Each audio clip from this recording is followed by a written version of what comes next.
And we're back tonight with Total Freedom Radio, the show that's all about raising the bar of knowledge, healing hurting people, and spiritual warfare. And I got a great guest for you tonight. Lady I met years ago on my own healing journey. She is a life survivor, and you're going to enjoy her story. She was trained in Cross Cultural Ministries, married a pastor, and then life intervened. So let me introduce you now to a friend of mine. Her name is Sharon Phipps, and she has a great story.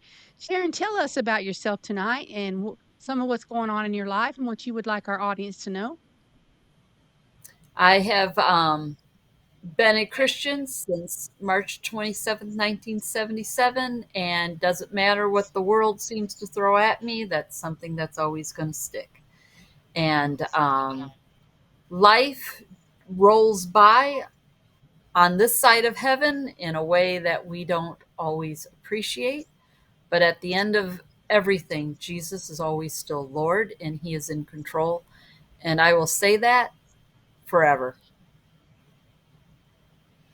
I love Yeah. that. I feel the same. It's sometimes in life, it having Jesus in your corner, having Jesus that you can reach and touch and ask for answers and ask for that help is literally the only thing that's gotten me through that and great friends like you.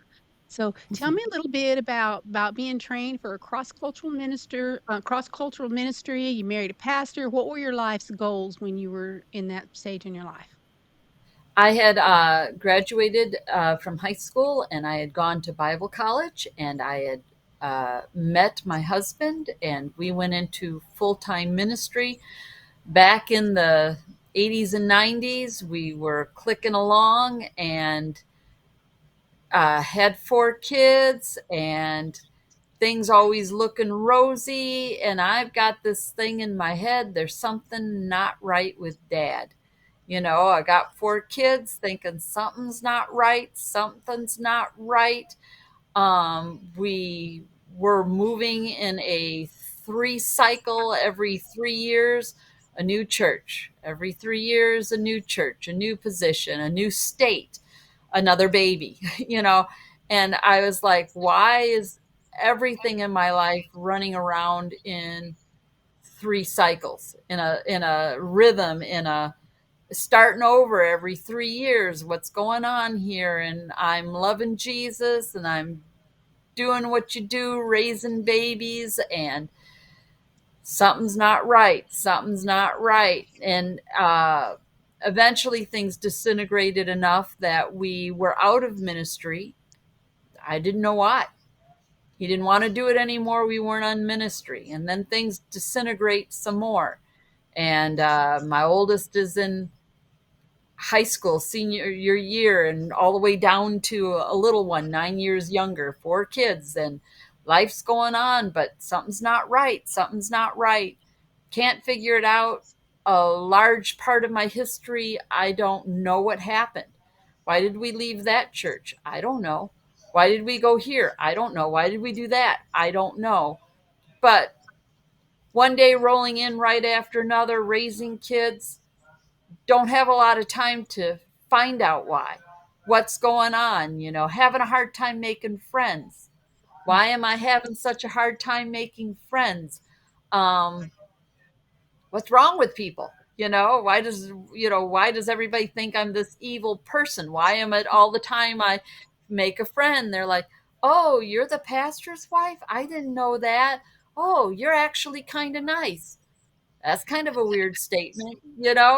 And not really understanding that I was being sabotaged from within, you I know. know that Um, well.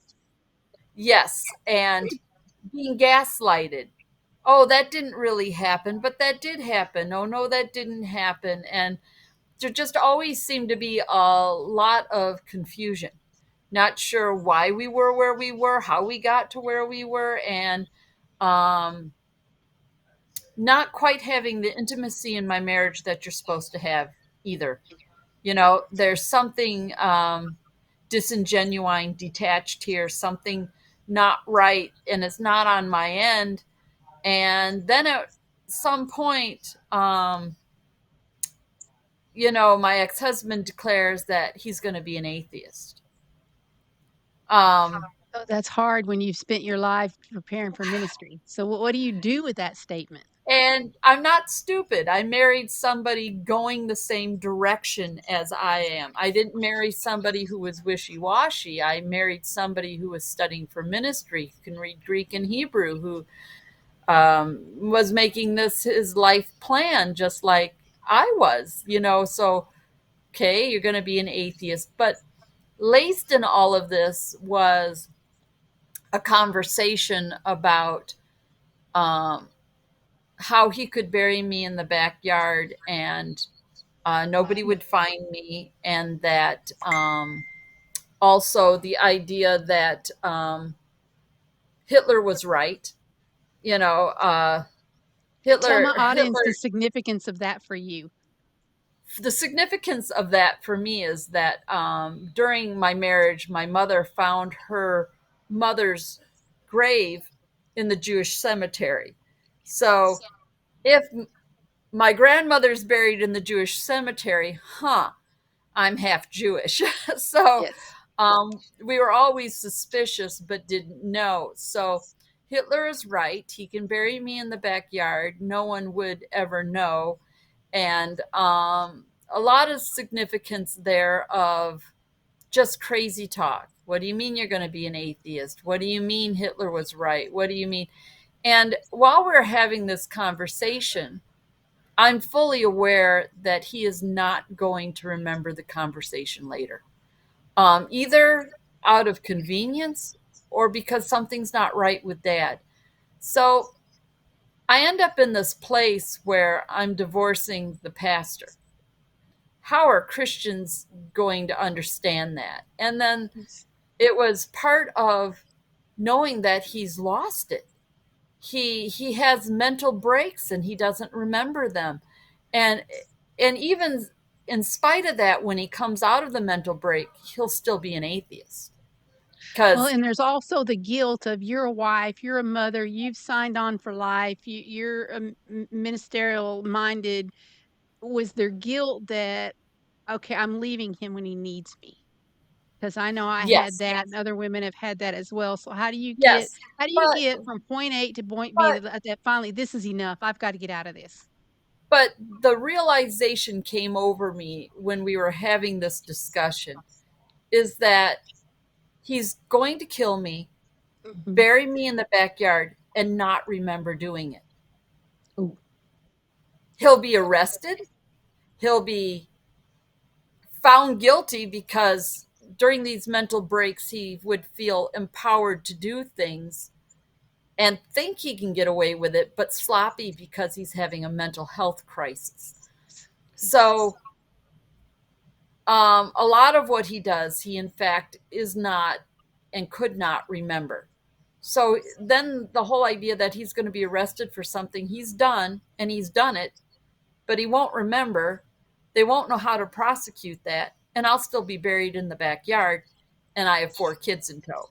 Yes. So it was not a thing of do I love him.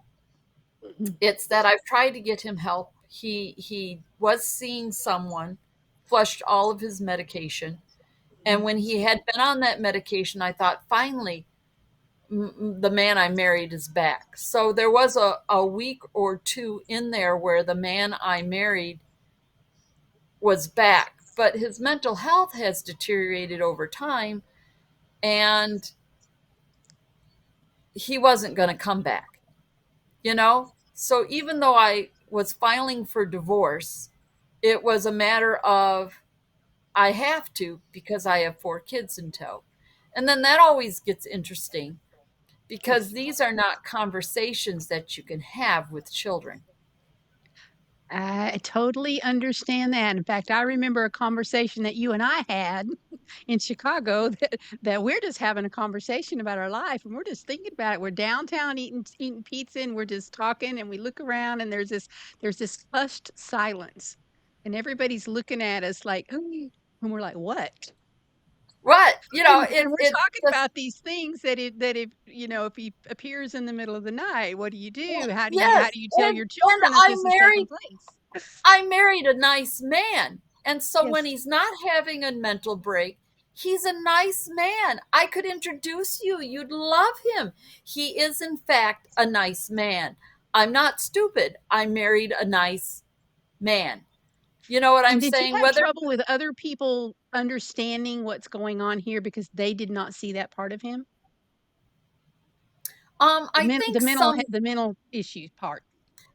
some did, and then I had to deal with that too because years down the line, I was angry that they didn't tell me that they saw it too.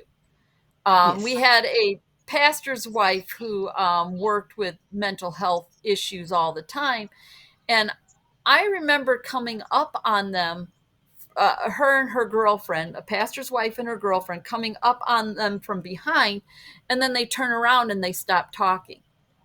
You know what I'm saying? And I'm like, they were talking about me, they were talking about my ex husband, and they could have actually helped. Because at that point, I was looking for answers, but I found that I was such a subject of gossip, not that nobody ever really talked to me to my face. So it was kind of interesting after my divorce, there, a good while after some healing time, I started going to all the places that we had worked and we had been, and I started talking to pastors and pastors' wives and deacons and church members and people that had ministered to us and we had ministered to them and good friends through the years, and interviewed them on what was going on. And after, this great time, they were willing to talk to me about it. I was literally interviewing people in the church, oh, remember when such and such happened? What was all that about? You know what I mean? What happened? What I don't know, and people would sometimes rather easier to talk about you than to you, Yes. you know? Yes. Yes. Been very familiar with that one. And that's human, whether you're in the church or out of the church, because it could be with you in your workplace or you in your ex's workplace, whether you're male or female. I don't know who's listening today, but women can have mental breaks too. That's not Yes. Yes. an isolated case to male, but you and I are talking, and for us, it was men. But I've known a lot of men who have had women with crazy breakdowns and then they don't Yes. quite remember it the same way you do, or they remember bits and pieces, and sometimes it's intentional and sometimes it's not.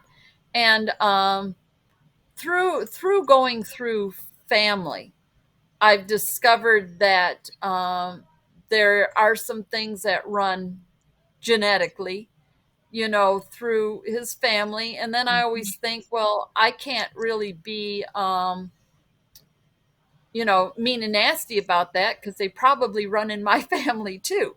I mean, part of maybe why I married someone with issues is because it was normal to me, you know? I can So, relate to that as well. Let me ask you a so I, question. One of the no red things that I flags have there. dealt with is that after the divorce, people trying to counsel my children, they're trying to counsel them for a divorce situation where mom Yes. and daddy didn't get along. Mom has her issues, dad has her issues, with absolutely no comprehension of what it's like to live with a personality disordered person, a person with a mental issue, a person that is literally just shredding the family.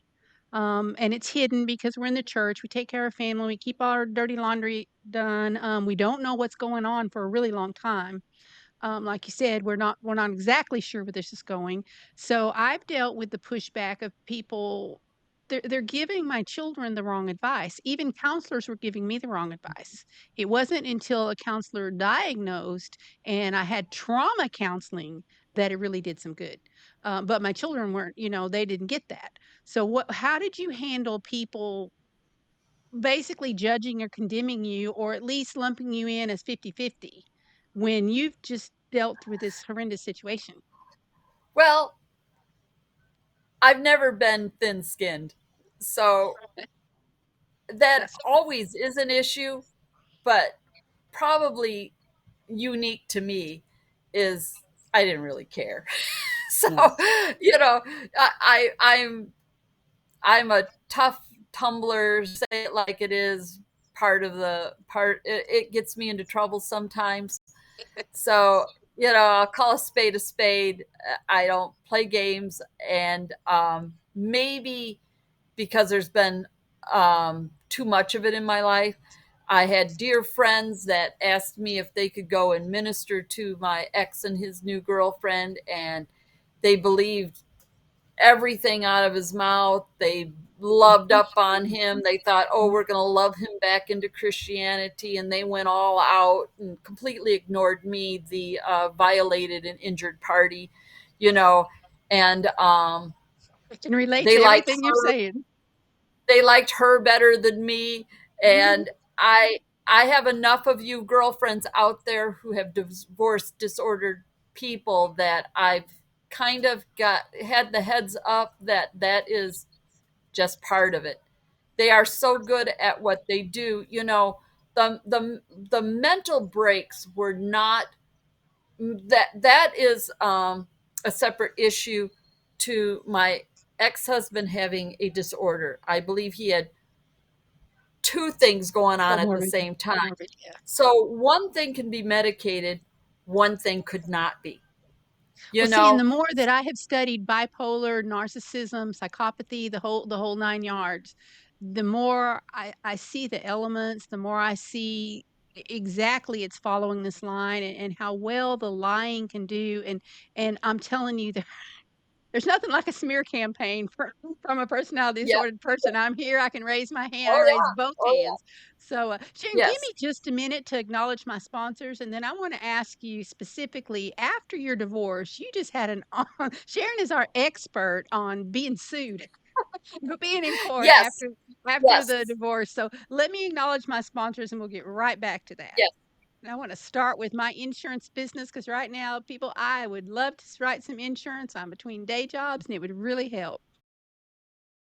Help support this show while protecting your family. Go to rena-theinsurancechick.com and fill out a contact sheet. I'll get back to you and get you an insurance quote. I do all kinds of life policies and annuities. I'm a certified college planner and can also hold a certification in debt free life policies and infinite banking. Contact me today. Folks, don't forget to check out my new book series, Prepare for the End.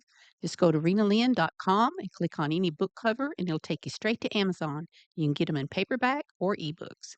If you like good love stories, drama, espionage, crime, struggling people who've lost their way and need help from those around them, it has it all. It's a classic saga of good versus evil, chock full of visits from the angelic realm from players on both sides. We have two groups of families that have been at war for over a century in Central Texas, and those that serve the dark side are fueled by the Serpent King, who is determined to take out God's men and women before they can stop the evil he leads his followers to do. Each side is determined to represent their God well, and as in Old Testament times, sometimes Jesus himself makes an appearance to speak to his faithful followers and call them to task for end time events. People shockingly change sides, and it's a race to see who will make it through to stand before God and hear, "Well done, my good and faithful servant." Go to rinalynn.com and help me get God's word out through my characters and their struggles to understand why they are so attacked. Send the link to your friends and help me be successful at the task that God's given me. While you're there, leave a donation to help with publishing and radio costs. A good way to do that is with a one time donation, but also you can set up a small monthly recurring donation that I can count on to make sure I can keep the new books coming. Sometimes they're delayed while I save the funds. You can also click into rena-theinsurancechick.com and send me a contact form, and I'll get you an insurance quote. I have an A+ accredited Better Business Bureau rating, and everyone needs the products I offer. Drop me an email and share your story or your job. It helps me get the characters authentic. All right, we're back Um, with Sharon Phipps, our life survivor here. Great friend of mine, and Sharon has had a very unique experience. It being married and having your life changed by a personality disordered person is not unique. It happens all day. I've met some unbelievable people and heard their unbelievable stories, but you've had a unique one. Tell us about your court experience with after your divorce.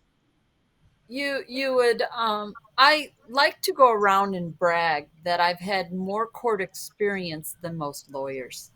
And my oldest boy is dating a gal who's studying to be a lawyer, and I get talking to her. She's graduating pretty soon here, and I get talking to her, and she's like, "How do you know that? How do you know that?" And I was very big in sitting in court, going early, staying late, because I always felt it was important to figure out why the judge rules, um, what he rules and why.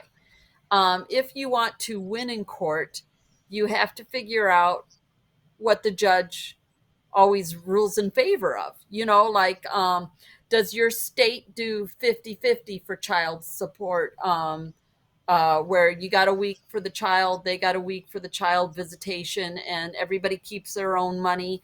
Or do they have a percentage for each child? Or, it makes no sense to ask the judge for something that you're never going to get. Um, so I always tried to ask for things that made it easy for the judge to rule in my favor. But in 2009, I had filed for divorce. So that took a year and a half, because we are what they call a high conflict divorce. And we were. Um, uh, Years later, um, I also had a brain tumor. And so I used to say, after my brain tumor got out, boy, we must have, they removed it, but we must have been really fun, because my brain tumor caused me to yell at people where I couldn't stop. And then my ex-husband, because he's got mental health issues, is yelling at people. We must have been really fun, just a lot of fun for these court people to try to figure things out. Um, but in the beginning, my brain tumor wasn't an issue. I think that I've had the brain tumor for over 30 years or 20 years or so before it was removed, but now I'm more myself. But as that got bigger, the harder it was for me to control. When I got upset, I'd get overly upset. And that was rough for my children, because they were all in their 20s. And I don't know a 20-year-old who doesn't do stupid things. I mean, that's part of being 20. So then mom's upset, but mom would get upset and then couldn't seem to come back down. I just leave the room, I'll leave my kid just standing there. What's going on with mom? Yeah. But Well, and he played games too, like when it was his turn for visitation, it was time to bring him back. Tell us about some of yes, the yes. games that he would play and Okay. confuse the Well, kids. you know, this has all gone over such a long period of time, so I had to raise four kids all to 18. The court is telling you, okay, you're divorced now, you got a co-parent. So I was in court in 2009, took a year and a half to be divorced. Now you got a co-parent. He doesn't want to pay what he's supposed to pay. He doesn't want to do what he's supposed to do. He doesn't want to pick up the kids on his day. He wants to pick up the kids on my day. And it almost got to a point where I called it the opposite game. And there's lots of ways to win in court if you're playing the opposite game. I shouldn't even go there, but I will. But I had a lot of men, my brother, my father, and a boyfriend, and they were very creative on how to win in court, and things that were legal, but maybe not nice. But I was in court then for the first time about money, about getting him to pay what he's supposed to pay when he's supposed to pay. And of course, I ended up having the state collect it. And then we had an 80-20 split, then a 60-40 split, then we did everything but 50-50. I didn't want to do 50-50 because my youngest was so young. Yes. So, and in my state now, they would actually rule 50-50, but at the time, the laws hadn't changed yet. 60-40, 60% of the time with mom, 40% of the time with dad, for those listeners who don't know, is about all that they would rule. So I asked for 60/40, of course, and always got it. But we've done it all, and then so there was the money lawsuit, and then but he sued me, and I countersued. Then he sued me again after that, and I countersued. Then he sued me again after that, and I countersued. So there were three lawsuits. Then he was incarcerated. You cannot be 51 years old and date a 16-year-old. That is true. So you cannot. And I thought, oh, now that all of his friends that used to be mine saw that he was incarcerated, they'll come running back and be my friend. I was No, gonna ask they you about decided that. they decided he was right and I was right, and neither one of us are worth being friends with. So God bless you. It's okay. It's too much. It's too much. If they don't understand, they don't understand. Find friends elsewhere. You're my Well, friend, until Rena. we've got Find 2 friends minutes left, but elsewhere. I do wanna ask you, I remember you calling me. I remember you calling me. Do you know what they're putting on their Facebook? Do you remember what you told me? No, I don't. No, and I'm like, because I wasn't surprised I'd been there, but, poor and I don't even wanna say his name. Poor blank, look what she's drove him to. So, Yes, yeah, they if you're did. on the other end of one of these relationships, you're never gonna be exonerated, and I have learned Yeah, that so any it was my accusation fault. that's thrown on the table will be It was entertained. they Sharon, had we've got a blamed me. minute and a half, and I wanna have you back next week and finish this discussion. It's fascinating. There's things I wanna ask you about the effects on the family, but take out this minute and a half and tell us what you wanna say.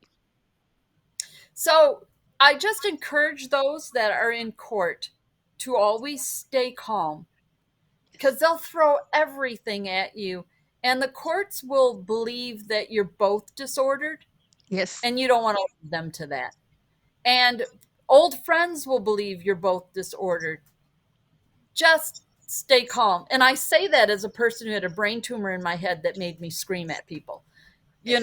Just do your best to stay calm because you need to present yourself as not out of your mind, and everything around you will drive you to that Well, and you they know push your buttons, and they push the last one right in front of the people that really needs to see you act like them the most. And until you figure that out, it works.